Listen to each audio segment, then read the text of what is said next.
వందే ఆదరం, వందే ఆదరం, వందే ఆదరం. మరణం ఉంటుంది కానీ సుభాష్ చంద్రబోస్ గారికి జననం ఉంది కానీ వర్ధంతి చేయని సందర్భాలు మాత్రం లేవు. ఎందుకనంటే ఆయన మరణం ఒక చరిత్ర లాగానే ఉండిపోయింది. కాబట్టి ఈ సుభాష్ చంద్రబోస్ యూత్ వాళ్లకు నా యొక్క ప్రత్యేక ధన్యవాదాలు. అదేవిధంగా ఈ సుభాష్ చంద్రబోస్ గారు దేశంలో ఎందరో మంది సైనికులను తయారు చేశాడు. ఈరోజు 50 లక్షల ఎక్స్ సర్వీస్ మెన్ మరియు దగ్గర 20 లక్షల సర్వీస్ మెన్లు ఉన్నారంటే దానికి కారణం సుభాష్ చంద్రబోస్ గారే. తుమ్ ముజే ఖూన్ దేవ్ మై ఆప్కు ఆజాదీ దూంగా అని చెప్పి ఒక నినాదంతో భారతదేశంలో ఎంతో సైన్యాన్ని ఏర్పాటు చేశారు.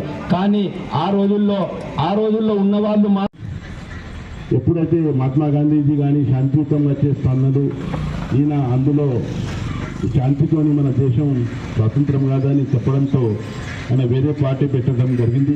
అయినా కూడా ఆయన దేశం కోసం పోరాడిన ఒక వ్యక్తి, ఒక బ్యారిస్టర్గా ఒక మంచి మన లండన్లో పోస్ట్ గ్రాడ్యుయేట్ అయిన ఒక పదవి పొందిన వ్యక్తి ఏదో జాబ్ చేయొచ్చు, ఎక్కడన్నా మిలిటరీ మన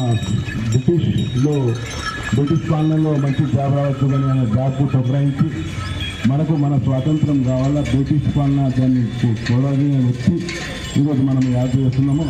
అందరికీ నా ప్రత్యేక ధన్యవాదాలు తెలియజేస్తూ, ఏదైతే మనం నేతాజీ జయంతి ప్రతి సంవత్సరం ఇక్కడ జరుపుకుంటాం, అదేవిధంగా వచ్చే సంవత్సరం కూడా ఘనంగా జరుపుకుంటామని తెలియజేస్తూ ఈ అవకాశం ఇచ్చిన పెద్దలకు ధన్యవాదాలు తెలియజేస్తున్నాను.